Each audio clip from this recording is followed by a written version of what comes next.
Assalamualaikum warahmatullahi wabarakatuh. Materi kita selanjutnya tentang gerak harmonik. Jadi gerak harmonik itu adalah gerak bolak-balik benda melalui titik kesetimbangan. Contohnya pada gerak bandul yang digantung dengan tali kemudian dilepaskan, maka bandul tersebut akan berayun. Nah, geraknya itu disebut dengan gerak harmonik. Karena kalau kita perhatikan garis merah ini adalah titik kesetimbangannya. Jadi bandul itu akan selalu menuju garis merah tersebut yang merupakan titik kesetimbangannya. Jadi pada saat bandul berada pada sisi kanan, dia akan bergerak ke kiri. Pada saat bandul berada pada sisi kiri, dia akan bergerak ke kanan karena dia selalu ingin menuju ke titik kesetimbangannya. Itulah yang disebut dengan gerak harmonik. Demikian juga dengan pegas. Pegas kalau kita ayunkan, kita tarik kemudian dilepaskan, maka dia akan berayun. Di mana garis merah ini adalah merupakan titik kesetimbangannya. Jadi gerak pada pegas juga akan selalu menuju ke garis merah tersebut yang merupakan titik kesetimbangannya. Pada saat pegas berada di atas, dia akan menuju ke bawah.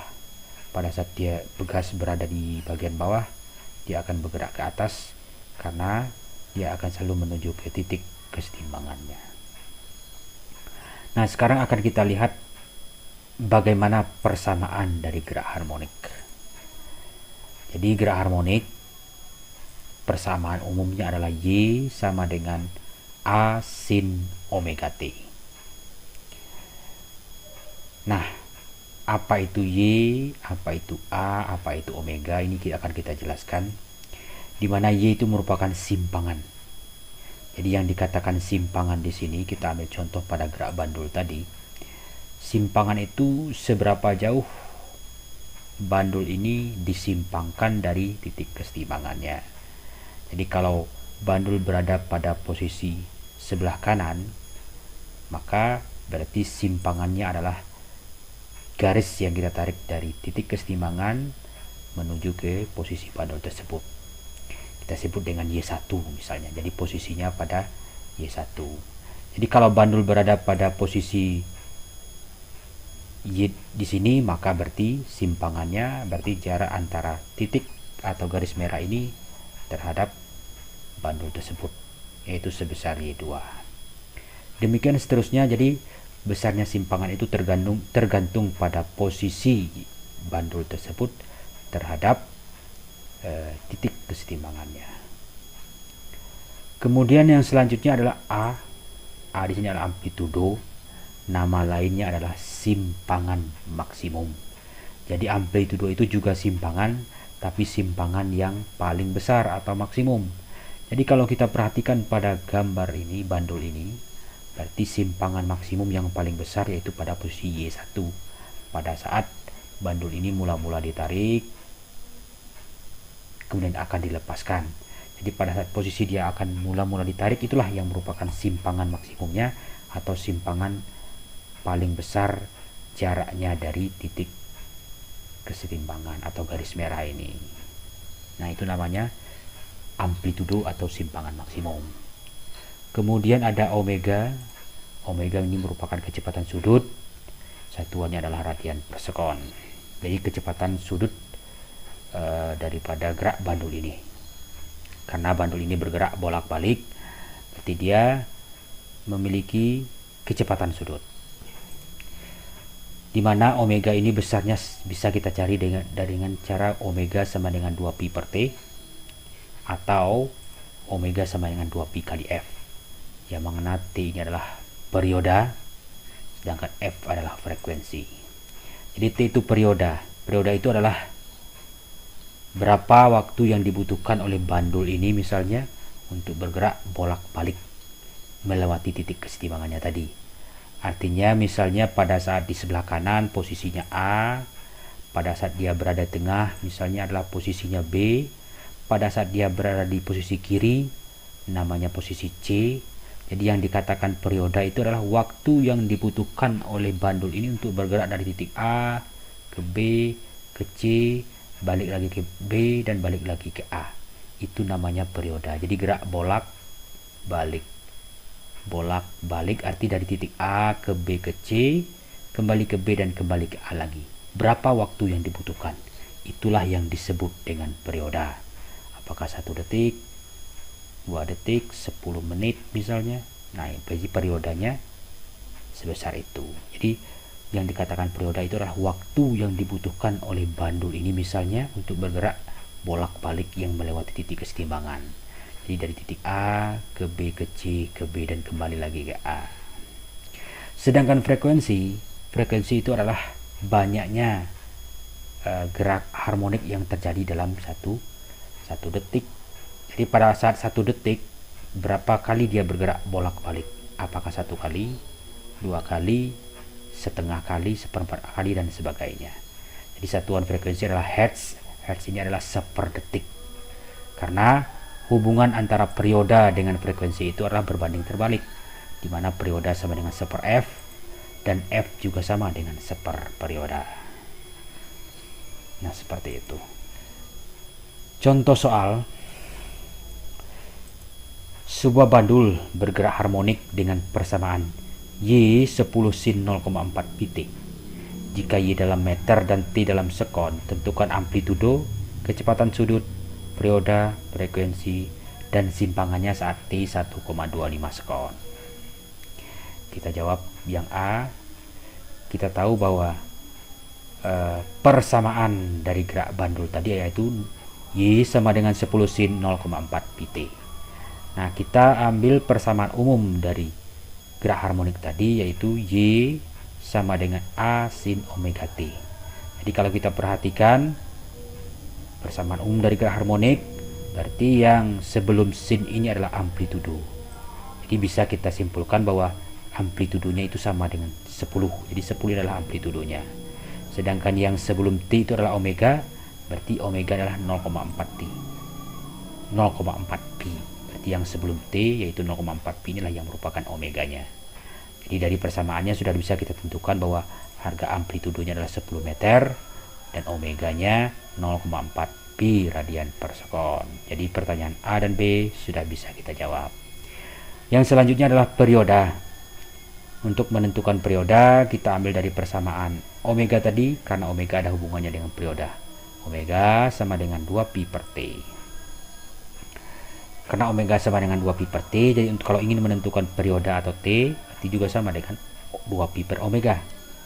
Omeganya sudah diketahui sebesar 0,4 pi radian per sekon, berarti T sama dengan 24 pi bagi 0,4 pi. Jadi di atas ada pi, di bawah juga ada pi, bisa kita coret.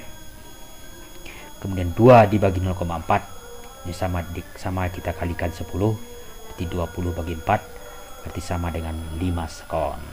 Jadi periodanya adalah sebesar 5 sekon. Selanjutnya frekuensi. Kita tahu frekuensi berbanding terbalik dengan perioda, berarti F seperti, jadi karena periodanya sama dengan 5, berarti frekuensi sama dengan 1/5. 1/5 itu sama dengan 1 dibagi 5 atau 10 bagi 5, 2, berarti 1 bagi 5 sama dengan 0,2, berarti 0,2 Hz. Yang terakhir simpangan saat T 1,25 sekon. Kita kembali ke persamaan awalnya Y 10 sin 0,4 pt. Jadi berapakah simpangan Y ini pada saat T nya nanti adalah 1,25 sekon. Jadi kita masukkan nilai T-nya, berarti 10 sin 0,4 pi kali 1,25. 10 sin 0,4 pi kali 1,25. 0,4 dikali 1,25 sama dengan 0,5, berarti 10 sin 0,5 pi.